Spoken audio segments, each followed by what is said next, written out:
Yeah. Gee, we're rolling? Oh, okay, Fantastic. sorry. Okay. All right. My name is Shonda, and I'm from Saskatchewan, Canada.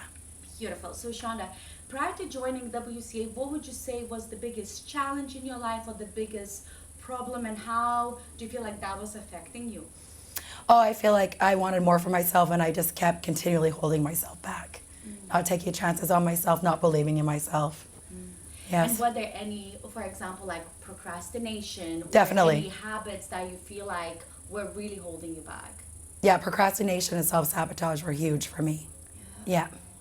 So with that said, with procrastinators, often they make a decision and then they kind of think 10 times. Yes. To come to WCA, did you have any doubts? No. That Not a single doubt. Not a single doubt. My name came up for an interview.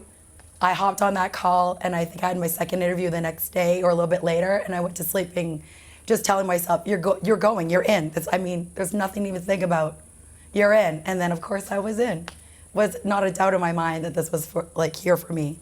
Yeah. well, that conviction. Yes. The conviction. Yes. So with that said, now that you made it here, all the way to Thailand, Yes. all the way WCA Yes. before, we've seen you going through your own journey Yes. here as well. Yes. What would you say has been maybe the biggest shift or aha moment or realization that you had here over the 4 days? My biggest shift.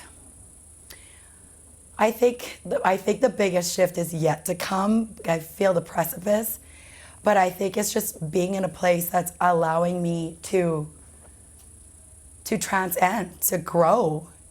Like I want this. I want this for myself, and I feel it here.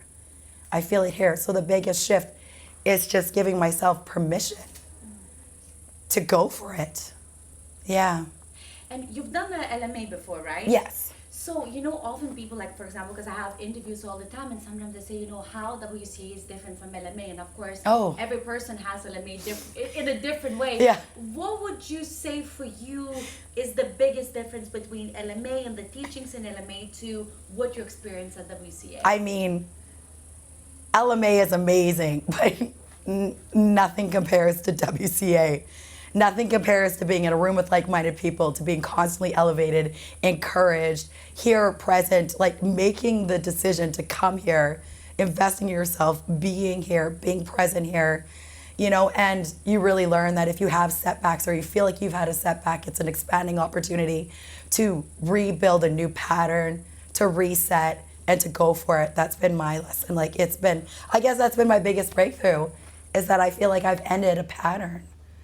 And I've pushed through, and that feels really powerful. Yeah, feels good. I love that. So now then, I want to know, in terms of your version of yourself that you got to meet here. Yeah. Because, you go through challenges, and a Yes. lot of the times, you go through the pain to get to that Yes.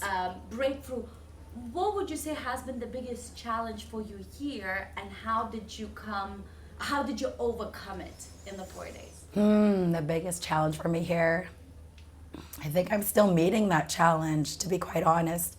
I feel like day 4 is going to really transcend it, to be fair. But I think if there's something that I overcame, it's just allowing myself to be seen. That's a big challenge for me, and people who know me will be shocked to hear that, but it's true. Being vulnerable and showing up for myself and what I really want is scary. So it felt really good to give myself permission for it and to go for it, no matter what the little voice is telling me in my head. We were gonna go for it. Oh, and another big challenge was I got laryngitis before I even got here, and I haven't done anything to fix it except for persevere and start to create my new voice, and that feels rewarding. Yeah. So with that said, what would you say, what's the mindset that you're holding throughout this experience before you? Because you were one of the few people that said, you know what, I knew that I was sold in, because a lot of them said like, I had to have conversation with my parents, oh my God, with no. my kids, and this and that. No. What was the mindset that you held all throughout it, even up to this very moment? Just be here, be all in, be present. I know this is a gift. I know this is an opportunity. I know I'm here to change my life.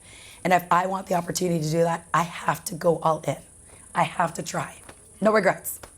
Yeah. So with that said, what would your advice be for people that want to do this, but they feel held back, maybe by personal circumstances, health, whatever that may be, career, family members?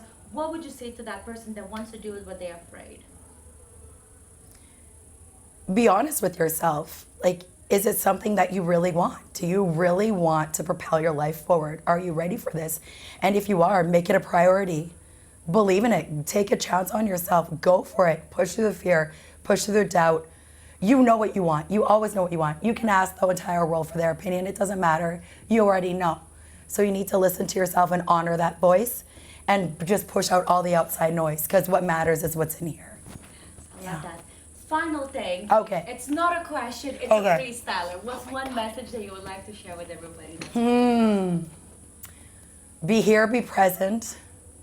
Go for it. And if something makes you feel like you're not on the right path, trust that you are, lean in, and shift that pattern.